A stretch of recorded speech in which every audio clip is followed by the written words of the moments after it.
Road to Rock. Trains by Porcupine Tree. The world of rock isn't just written with notes. It is forged in moments of chaos that hide secrets no one dares to tell. Some call it legend, others a curse. Turn up the volume. This is Road to Rock, and this is the story of Trains by Porcupine Tree. In 2002, the band stood at a crossroads. A new drummer, Gavin Harrison, had just stepped in after Chris Maitland's departure. The rooms were bigger, the expectations higher, and a heavier edge was creeping into the writing.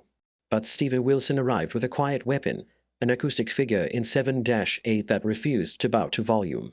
Trains began their fingers on wood and steel, a melody built to carry memory and motion without losing the grit of a rock band.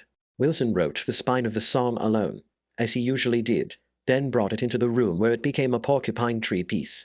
Richard Barberry threaded air through its subtle pads, ghostly piano shadows, tiny noises that bloom and vanish. Colin Edwin grounded it with an unshowy, supportive bass line. And Harrison, fresh to the chair, shaped the dynamics with surgical control. Restrained verses, a lift into the chorus, then the engine room push that makes the outro feel inevitable.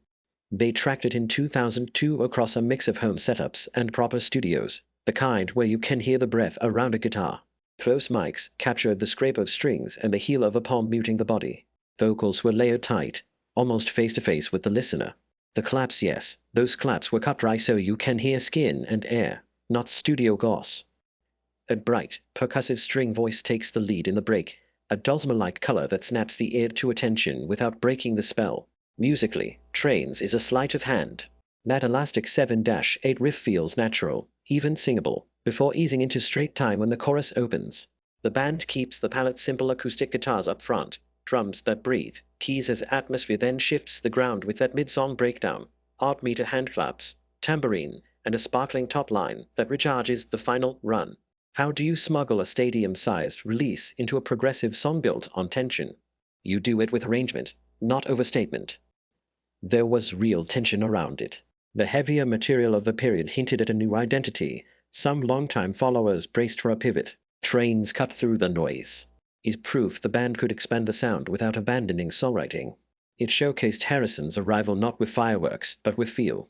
And it gave the label something undeniably accessible that still sounded like Porcupine Tree. On stage, the song became a ritual. The room goes quiet, you feel the hush before the claps lock in, and thousands try to land that off-kilter pulse together. When the full band returns, it is release, not bombast, that wins the crowd. Trains did not just survive the transition, it defined it. It turned a lineup change into an advantage, carried the band to new ears, and became the setlist anchor that told you exactly where Porcupine Tree were heading, and how carefully they planned to get there. Subscribe to the channel and smash that like.